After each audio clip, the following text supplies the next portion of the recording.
오늘 그 공동의회를 했는데,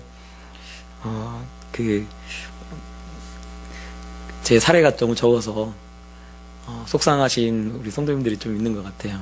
근데,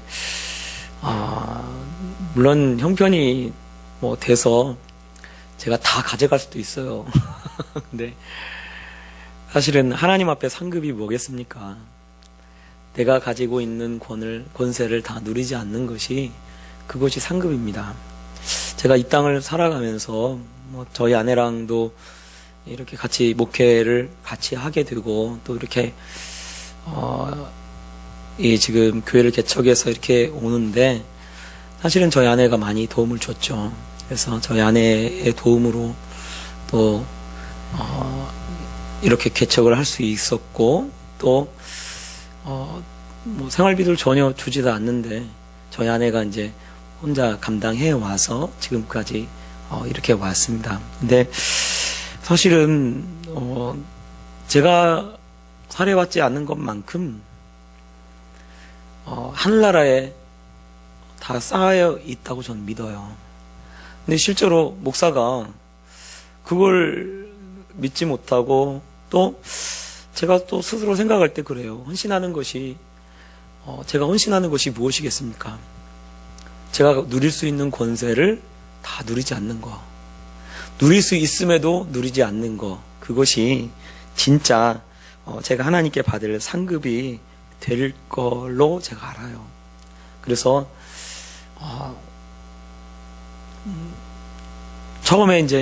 처음에는 1년, 2년 동안은 사례가 없었죠. 그리고 작년부터 사례를 받았는데 작년에 또 그러시더라고요. 어떤 우리 집사님이 아니 목사님 왜 사택 관리비나 이런 거 왜 안 하시냐고 이제 공동회의 끝나고 또 얘기를 하시더라고요. 그래서 올해는 사택 관리비를 넣었어요. 근데 이제 사례가 너무 적은 거 아닌가. 그래서 제가 속으로 생각할 때 내가 우리 교회에서 제일 조금 받는다. 저 그렇게 생각을 해요. 제일 조금 하는데 근데 그것이 정말 하늘나라에 쌓이는 상급이 될 거고 그리고 하나님 앞에 섰을 때 부끄럽지 않은 그런 목사가 되지 않을까라는 생각이 듭니다. 제가 가진 권리를 다 누린다고 하면 주님이 그러실 거예요. 너는 상을 이미 받았느니라. 그렇게 말씀하실 것 같아요. 그래서 일부러 많이 할 수 있음에도 불구하고 그렇게 하지 않은 것입니다. 그러니까 그게 사실은 제 프라이드예요.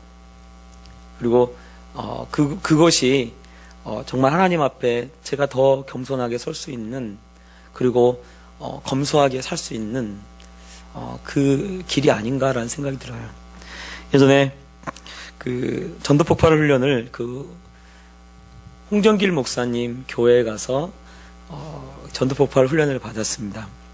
홍정길 목사님이 차가 그 강남의 일원동에서 굉장히 크잖아요. 그리고 많은 그런 성도님들도 있고 그리고 그 교회는 굉장히 일원동이니까 강남에서 제일 부자인 동네 중에서 하나거든요. 그래서 또 살기도 좋아요. 가보니까 완전히 그 조경도 잘 돼 있고 사는 곳이 좀 좋더라고요. 근데 이제 무슨 차를 타고 다니셨냐면 프라이드를 타고 다녔대요. 프라이드. 목사님 프라이드 좀 바꾸세요. 목사님이 왜 프라이드 타고 가십니까? 장로님들이 좀 불편하죠. 왜냐하면 장로님들은 좀 더 좋은 차 타고 이렇게 다니는데 목사님은 프라이드를 타고 다니는 거예요. 담임 목사님이. 그러니까 장로님들이 불편한 거예요. 그것도 교회에서 돈이 없는 것도 아니고 그만한 능력이 있음에도 불구하고 그렇게 하지 않는 거예요. 그러니까 자꾸 바꿔달라고 막 그렇게 바꿔달라고 아니 목사님 그냥 제가 사드리겠다고 이런 장로님들도 계시고 그랬나 봐요. 근데 이제 홍정일 목사님이 외국에 딱 갔다 온 동안에 장로님들끼리 프라이드를 팔아버렸어요. 그리고 교회 차를 이제 그 장로님들 중에서 이렇게 해가지고 큰 차를 그래도 좀 대형 좀 중형인가 아니면 그 차를 좋은 차를 우리나라에서 제일 좋은 차를 거기다 사다 놓은 거예요. 홍정일 목사님이 장로님들이 내 프라이드를 팔았다고.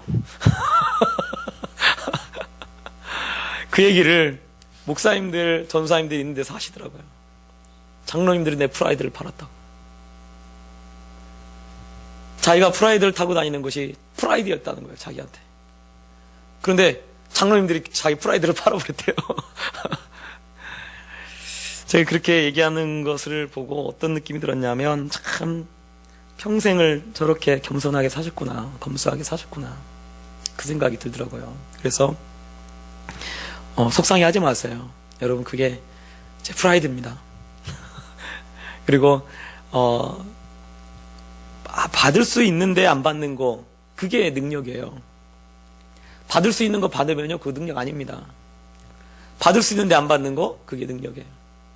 그래서 그래야 저도 제 분수를 알죠.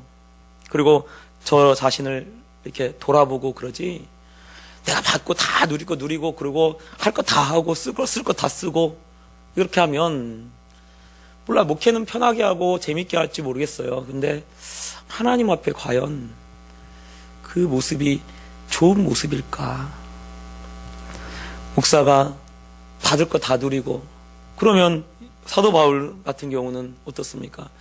자기가 하나님 앞에 상급이 뭐냐? 나도 게바와 같이 베드로처럼 아내를 데리고 다닐 권이 없겠느냐?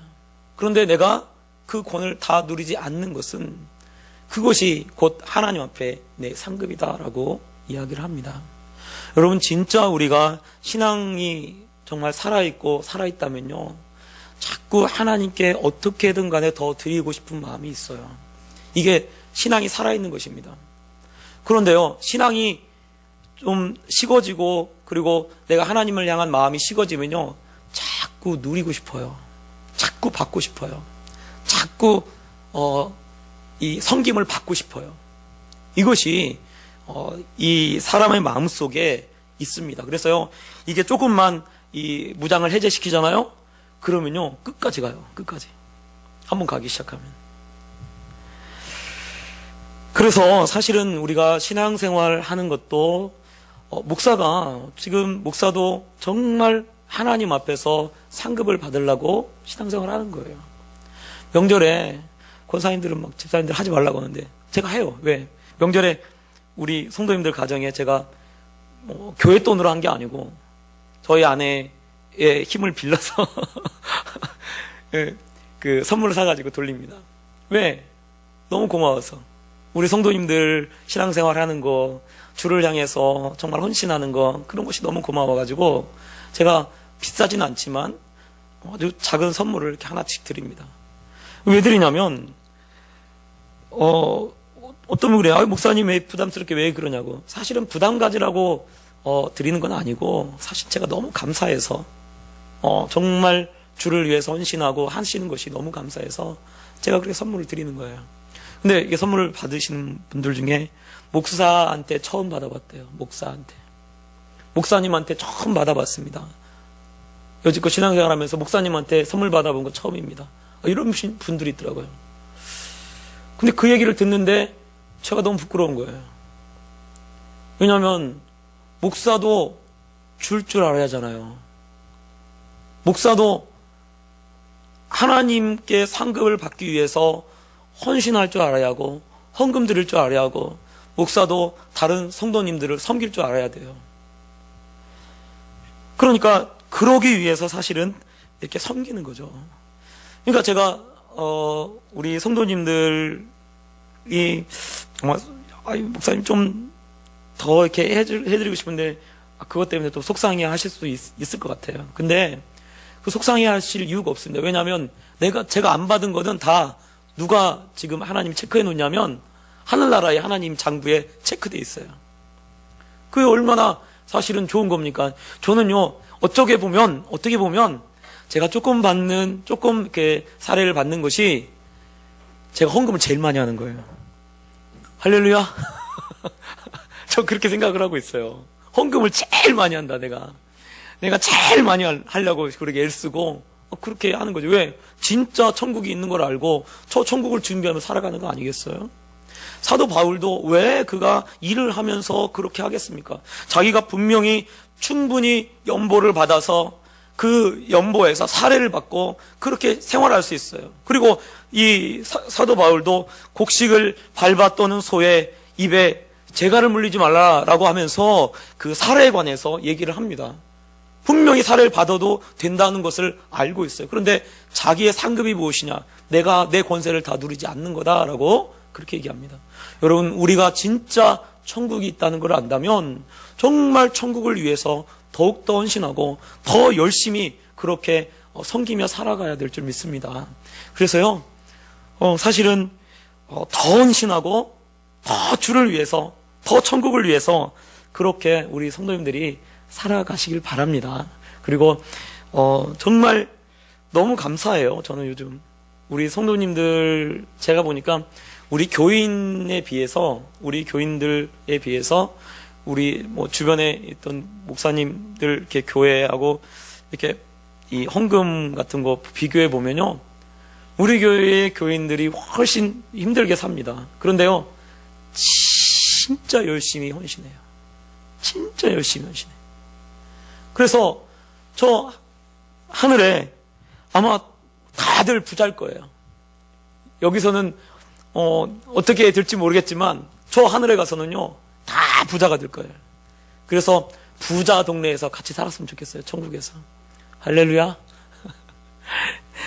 자, 오늘 말씀을 제가 왜 이 얘기를 먼저 하냐면, 사도 바울이 드디어 이 3차 전도 여행을 마치고 이곳에 그 예루살렘 교회에 이제 가게 되었습니다. 사실은 예루살렘 교회에 가게 됐을 때 사도 바울이 그냥 가지 않고 그 이방 교회에서 예루살렘 교회에 그 기근이 있어서, 예루살렘 그 지역에 기근이 있어서 헌금을 했어요. 그래서 그 헌금을 가지고 이 예루살렘 교회에 왔던 것입니다. 그리고 예루살렘 교회에 연보를 준비해서 왔고, 그리고 지금 예루살렘 교회로 왔더니 누가 있냐면 18절에 보면 그 이튿날 바울이 우리와 함께 야고보에게로 들어가니 장로들도 있더라 라고 되어 있어요. 그 예루살렘 교회가 그 당시에 그 담임 목사님이 누구냐면 야고보입니다. 야고보. 즉 여기 신약 성경을 쓴 야고보, 예수님의 동생인 야고보가 그 당시에 예루살렘 교회의 담임 목사님이죠. 그리고 거기에 이제 장로들도 같이 있었다라고 되어 있습니다. 가서 이제 그 장로들 앞에서 예루살렘 교회에 자기가 어떻게 선교를 했고 그 선교를 통해서 하나님이 어떤 역사를 했는지 그렇게 고백을 하고 있습니다. 그런데 여기 말씀해 보면 19절에 이렇게 돼 있어요. 바울이 문안하고 하나님이 자기의 사역으로 말미암아 이방 가운데서 하신 일을 낱낱이 말하니 라고 돼 있어요. 즉 바울이 지금 자기가 복음을 전하고 그리고 예루살렘 교회에 돌아와서 보고를 하는데 어떤 식으로 보고를 하고 있냐면, 하나님이 주체가 하나님이에요. 하나님이 주인이 되고, 그리고 여기 보면 자기의 사역으로 말미암아 이방 가운데서 하신 일을 낱낱이 말하니, 그러니까 자기의 사역으로 말미암아를 딱 빼버리면 하나님이 이방 가운데서 하신 일을 낱낱이 말하니라가 되어지는 거죠. 그러니까 바울이 어떠한 마음으로 어떠한 심정으로 복음을 전했는지가 이 말씀에 나와 있는 거죠. 즉 어떤 마음을 가지고 있었냐면 그 모든 것을 다 하나님이 하셨다라고 말하고 있는 거예요. 복음을 누가 전했습니까? 바울이 전했어요. 매를 누가 맞았어요? 바울이 맞았어요. 힘든 일을 누가 겪었습니까? 바울이 겪었습니다. 그런데 그 모든 것을 겪고 모든 것을 경험한 이 바울이 자기 공로는 하나도 드러내지 않습니다. 자기의 공은 하나도 드러내지 않아요. 이 모든 것을 다 누가 했다고 얘기를 하냐면 하나님이 하셨다라고 그렇게 고백을 하고 있는 것입니다. 이게요 쉽지 않아요. 이렇게 하는 게. 왜냐하면 좀 이렇게 뭔가 좀 잘했잖아요. 그러면요 이 사람 마음이라는 게 내가 이거 했다고 이렇게, 내가 이렇게 했다고 이렇게 과시하고 싶거든요. 자꾸 드러내고 싶어요. 내가 예를 들어서 제가 우리 교회를 개척했어요. 그러면 제가 이거 개척했다고, 내가 개척했다고 이렇게 하기 쉽거든요. 근데 사실은요, 내가 개척한 게 아니에요. 하나님이 개척하신 거예요. 교회는 하나님이 개척하신 거예요. 내가 한 게 아닙니다. 내가 사람들을 모아서 내가 그렇게 한 게 아니에요. 전부 다 하나님이 하신 것입니다. 우리의 삶도 마찬가지예요. 여러분, 우리가 사업을 하고, 혹은 우리가 직장을 다니고, 우리가 그 교회에서 봉사를 하고, 섬기고, 그렇게 하는 것들이 다 내가 한 것처럼 생각을 하는데요. 여러분, 내가 한 것이 아닙니다. 바울은 그런 마음을 가지고 선교를 했던 거예요. 왜냐하면 여러분, 그 야고보서, 지금 오늘 말씀에 나오는 이 야고보가, 이 야고보서 4장에 보면 뭐라고 되어 있냐면, 들으라 너희 중에 말하기를, 4장 13절에 오늘이나 내일이나 우리가 어떤 도시에 가서 거기서 1년을 머물며 장사하여 이익을 보리라 하는 자들아, 내일 일을 너희가 알지 못하는도다. 너희 생명이 무엇이냐? 너희는 잠깐 보이다가 없어지는 안개니라. 너희가 도리어 말하기를 주의 뜻이면 우리가 살기도 하고 이것이나 저것을 하리라 할 것이거늘, 이제도 너희가 허탄한 자랑을 하니 그러한 자랑은 다 악한 것이라. 그러므로 사람이 선을 행할 줄 알고도 행하지 않으면 죄다라고 얘기를 하면서 바로 허탄한 자랑이 곧 악한 것이다 라고 얘기를 합니다. 즉, 내가 했어요, 내가 힘이 있어서 했어요, 내가 능력이 있어서 했어요, 이런 일을 내가 했어요 라고 하는 것 자체가 어디서부터 나오는 거냐면 악에서부터 나온다는 거예요. 왜? 하나님이 허락하시고 하나님의 뜻이 돼야 그 모든 것을 할 수 있는 것입니다.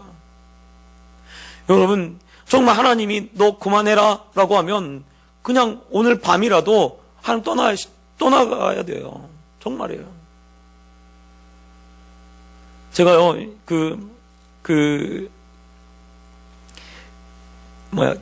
예전에 위내시경을 하니까, 위내시경, 이제 그 건강검진을 하면서 위내시경 검사를 하기 전에 이제 수면 내시경을 하니까, 요거 있잖아요. 마취주사를 딱 놓잖아요. 마취주사 놓으면서 하시는 그 의사 선생님이 하는 말씀이, 이거 놓으면은 심장이 좀 빨리 뛸 수 있습니다. 그렇게 얘기를 하더라고요. 근데 가끔씩 이 마취주사를 하면 이 쇼크를 일으키기도 한대요. 쇼크를. 마취주사에. 한 번 제가 신방을 간 적이 있는데, 갑자기 이 건강하신 권사님인데, 그리고 그 교회에서, 전에 교회에서 이 총여전도 회장, 한 1000명쯤 되는 교회에 총여전도 회장이니까 얼마나 파워가 있어요. 그리고 이 권사님이, 제가 알기로는 그 권사님이 그 교회 권사님들 중에 대빵이야, 대빵. 대장이야. 그래서 권사님이 나와라! 그러면 다 나와야 돼. 이거 해라! 하면 이러해요. 그런데 그분이 갑자기 이 아주대 응급실에 있다는 거예요. 그래서 그 신방을 갔어요. 그런데 이 마취주사 쇼크가 와가지고 의식이 없는 거예요. 갔더니. 한순간에 하나님이 그렇게 데려가실 수도 있겠구나라는 생각이 들더라고요. 저도 이 맞는 순간에 막 심장이 막 빨리 뛰니까, 이게 내 몸에 안 맞으면 나 바로 가겠구나. 그러면 목회고 뭐고 또 우리 가정이고 뭐고 다 그냥 놓고 하나님 오라고 하면 가는구나. 여러분, 이게 인생이에요. 그래서 이 야고보가 뭐라고 합니까? 내일 일을 너희가 알지 못한도다. 너희 생명이 무엇이냐? 너희는 잠깐 보이다가 없어진 안개래요. 우리 생명이 잠깐 보이다가 없어지는, 하나님이 그만해라 라고 하면요, 올라갈 수밖에 없는 거예요. 그런데요, 자꾸 이거를 어떻게 생각하냐면, 내가 힘이 있어서, 내가 능력이 있어서, 내가 지혜로 내가 일을 했어 라고 생각하는데, 여러분, 그거 생각하는 것 자체가 악에서부터 나오는 것입니다. 하나님이 모든 걸 다 주신 거예요. 하나님이 일할 수 있는 지혜를 주시고 능력을 주시고 힘을 주신 거예요. 그래서 하나님이 허락하시니까 그 허락하는 데까지 할 수 있는 것입니다. 하나님이 허락하지 않으면 오늘이라도 내가 가진 모든 것을 내려놓고 떠날 수밖에 없는 거예요. 우리에게 그런 일이 없을 거다. 아니에요. 우리에게 그런 일이 있을지 어떻게 알아요?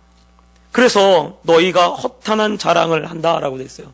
왜냐하면 이 내 힘으로 하는 거, 내 능력으로 하는 거, 내가 이걸 했다라고 하는 것 자체가 악에서부터 나오고 그것이 바로 교만인 거죠. 왜? 하나님이 다 주신 건데, 하나님이 허락하신 건데.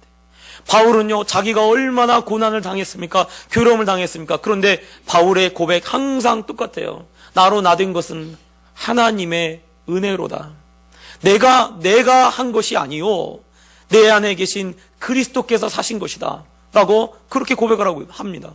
그러니까 사실은 내가 한 게 아니에요. 여러분, 제가 생각할 때 목회도 마찬가지 같아요. 여기 교회 개척도 여러분 제가 한 게 아닙니다. 기도하는데 하나님이 하라고 해서 한 거고, 하나님이 하여간 다 이렇게 챙겨주셔서 지금까지 한 거지, 하나님이 너 그만해라 하면 저도 그만둬야 돼요. 끝 하면 저도 끝이에요. 정말. 왜? 하나님이 그만하라고 했으니까. 사실은 모든 것들이 다 하나님의 뜻으로 하나님이 허락해서 다 우리가 할 수 있었던 것입니다. 그것을 안다면요, 우리가 하나님 앞에서 교만할 이유도 없어요.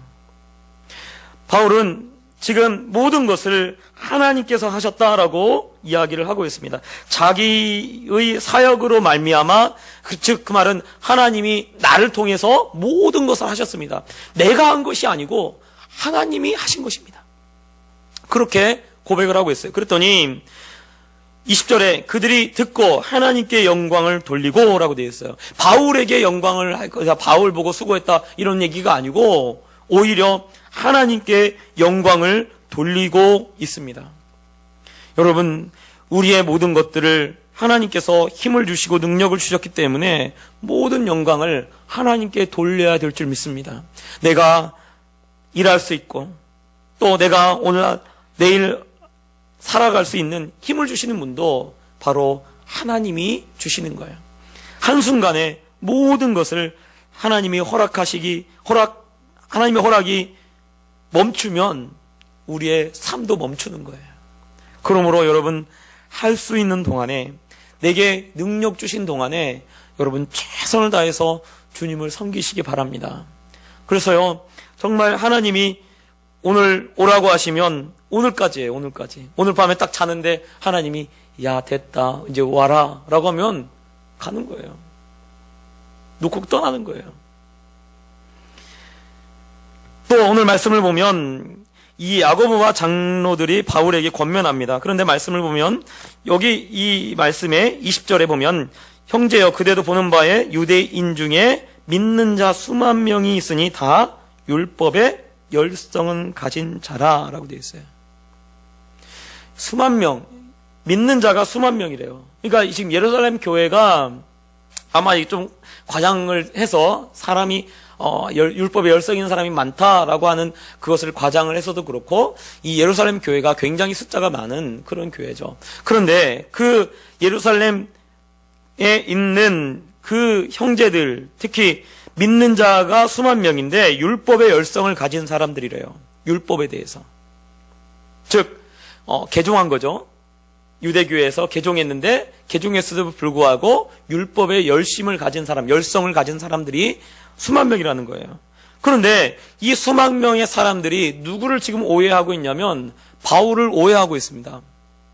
그러면 바울이 여기 보면 21절에 바울을 어떻게 오해하나, 내가 이방에 있는 모든 유대인들을 가르치되 모세를 배반하고 아들들에게 할례를 행하지 말고 또 관습을 지키지 말라 한다함을 그들이 들었도다라고 되어 있어요. 그러니까 지금 바울이 사실은 이렇게 한 적이 한 번도 없습니다. 바울은 유대인들에게 그렇게 얘기한 적이 없어요. 그런데 지금 예루살렘에 있는 율법에 열심히 있는 이 예수님을 믿는 그 사람들이 바울이 유대인들에게 모세를 배반하고 아들들에게 할례를 행하지 말고 관습을 지키지 말라라고 그렇게 이야기했다고 오해하고 있는 것입니다.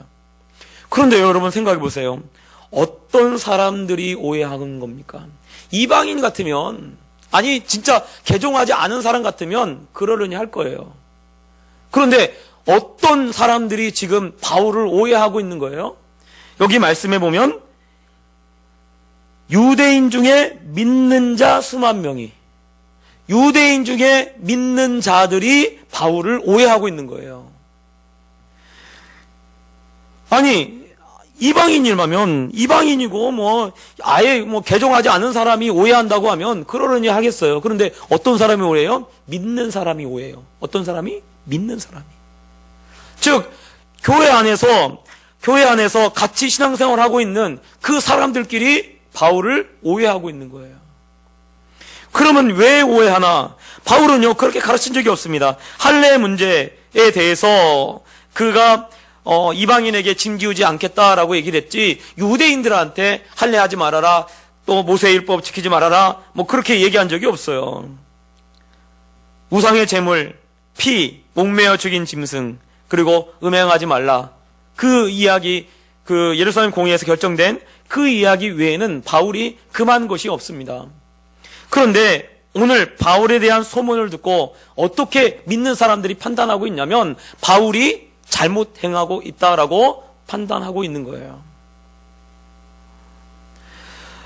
그러니까 누가 오해하냐면 그리스도인들이 오해한다는 거예요. 그리스도인들이. 예수님을 믿고 있는 사람들, 특히 율법에 열성 있는 사람들. 그러면 왜 이 사람들이 바울에 대해서 이렇게 오해하고 있는 것입니까?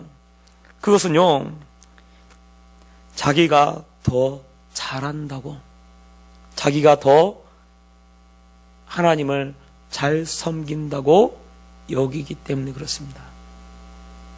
그러니까 오해하는 거예요. 그러니까 바울을 비난하는 것입니다. 그러니까 바울을 보고 잘못했다라고 그렇게 이야기하는 거예요. 그런데 여러분, 성경이 어떻게 지금 얘기를 하고 있는 거냐면 바울이 더 옳다라고 얘기하고 있어요. 지금 율법에 열심히 있는 유대 사람들, 유대인들 중에 믿는 그 사람들이 옳다라고 성경이 말하고 있지 않고 오히려 바울이 더 옳다라고 이야기를 하고 있는 것입니다. 왜 우리가 사람들을 오해하고 잘못된 눈으로 보기 시작하냐면요, 자기가 더 옳다라고 생각하니까 잘못된 눈으로 보는 거예요. 내가 옳은데, 내가 옳으니까 기준이 누구냐면 내가 기준이에요.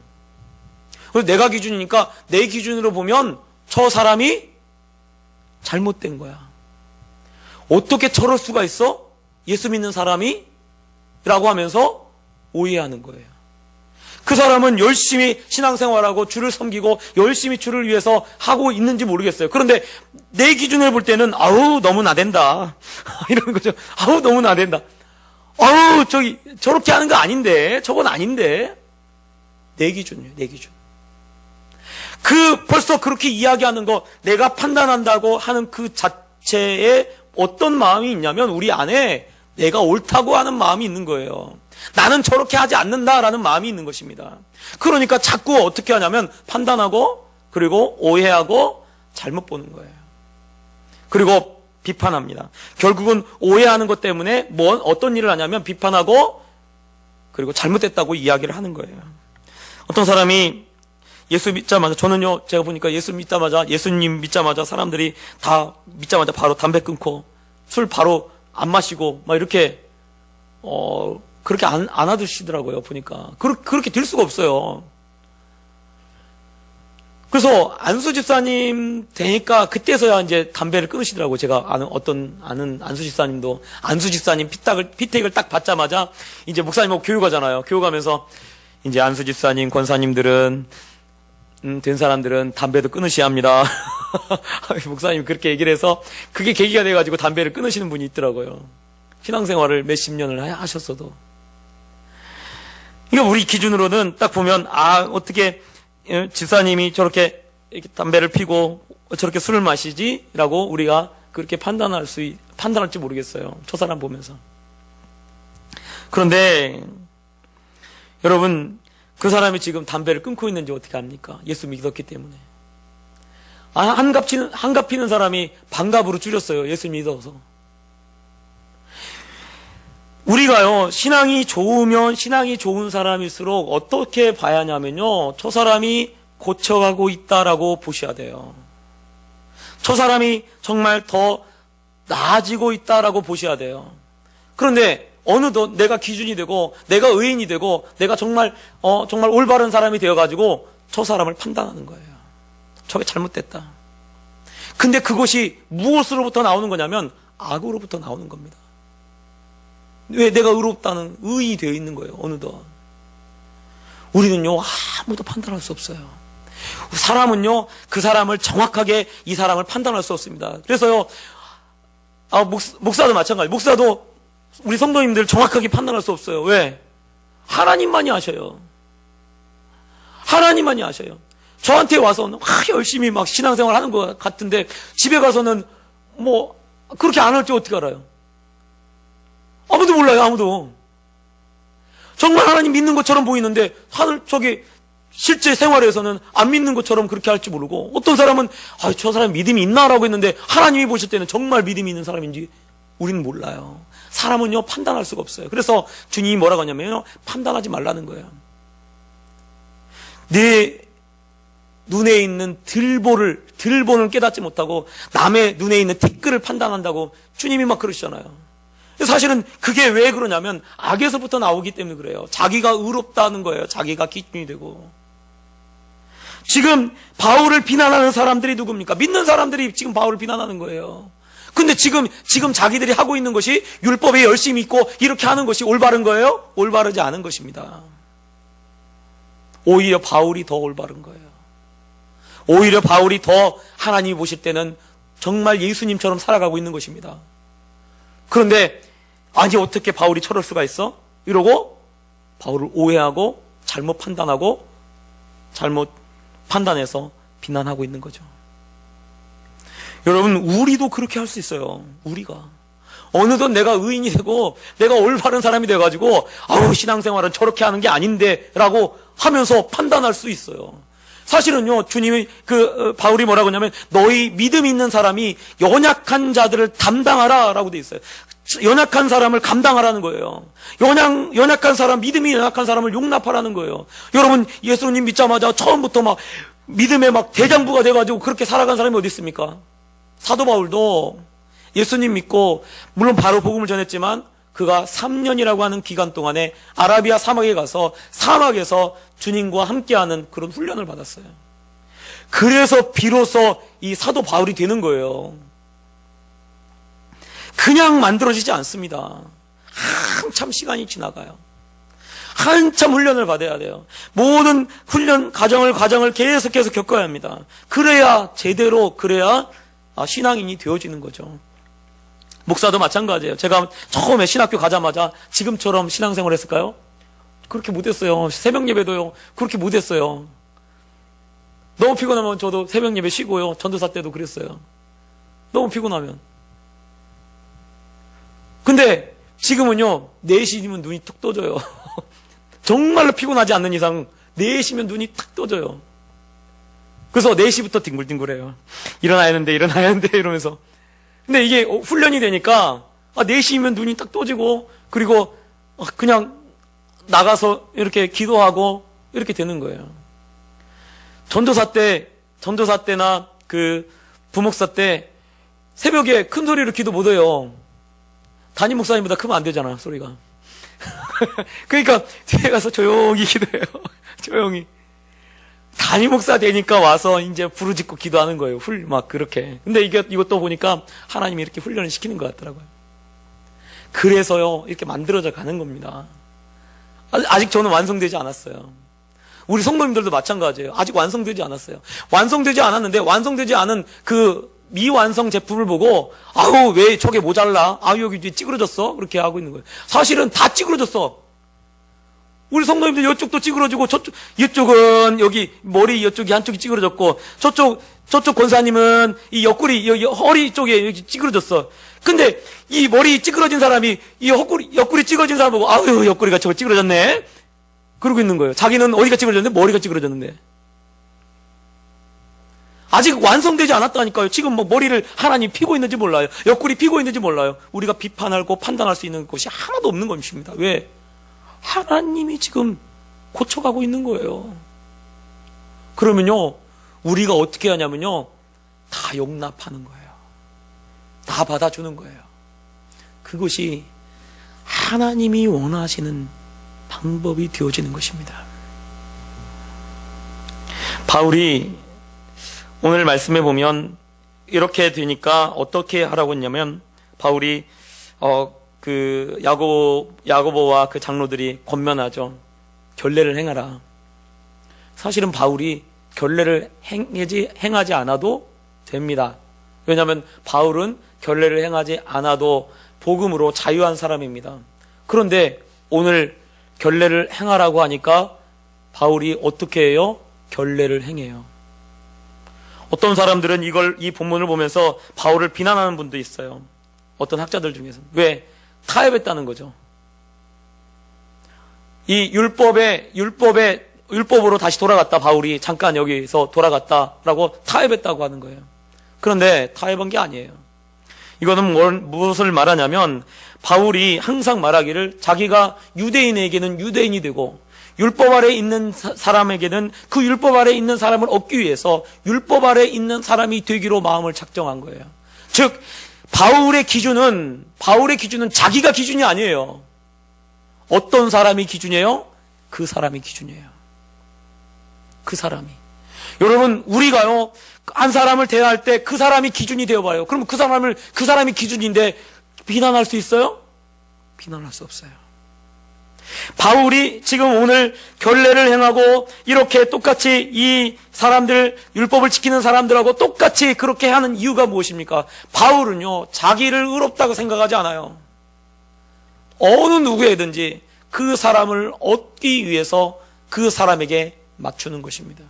만약에 자기가 아니 난 결례를 행하지 않겠다라고 하면 예루살렘 교회가 이 정말 율법에 열심히 있는 사람들이 굉장히 많아요. 아직 믿음이 없어가지고 어쩌면 자기 기준이 돼가지고 그렇게 살아가고 있는 사람들이 굉장히 많은데 그 사람 앞에 그 사람들한테 잘못하면 신앙적으로 거치는 돌이 될 수 있거든요. 자기가 의로우니까 내가 더 올바르니까 이렇게 할 수 있어요. 바울이. 그런데 그렇게 하잖아요. 누구에게 맞춰요? 다른 사람한테 맞추는 거예요. 이게 얼마나 위대한 신앙의 모습입니까? 여러분, 하나님이 어떠한 사람을 기뻐하실까요? 바울과 같은 사람을 기뻐하는 겁니다.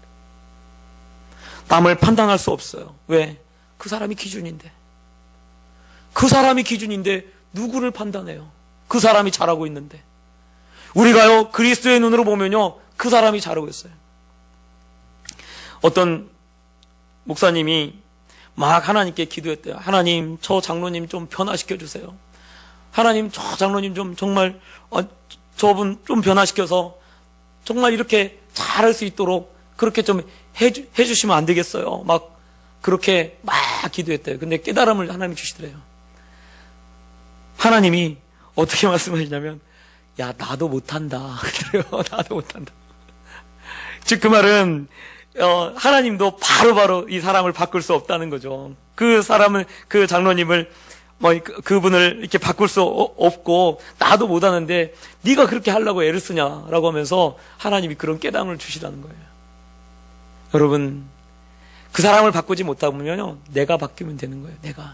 내가 그 사람한테 기준을 맞추면 여러분, 불평할 것 그리고 안 좋게 볼 거 하나도 없습니다. 다 좋게 볼 수밖에 없어요. 왜? 그 사람이 기준이니까. 바울이 결례를 행하는 것처럼 우리도 그 사람에게 그 사람의 믿음이 연약한 자를 받아주고 그리고 그 사람에게 맞춰서 그 사람이 더 하나님을 섬기도록 더 하나님께 더 가까이 가도록 그렇게 행해야 될 줄 믿습니다. 그것이 정말 하나님이 기뻐하시는 믿음의 사람이고 신앙의 사람이 되는 줄 믿습니다. 그래서 정말 하나님께서 우리의 모습을 보고 바울처럼 기뻐하는 사람들이 되었으면 좋겠습니다. 꼭 그런 신앙을 갖는 그런 우리 성도님들 되시길 예수님 부탁드립니다. 기도하겠습니다. 사랑의 하나님,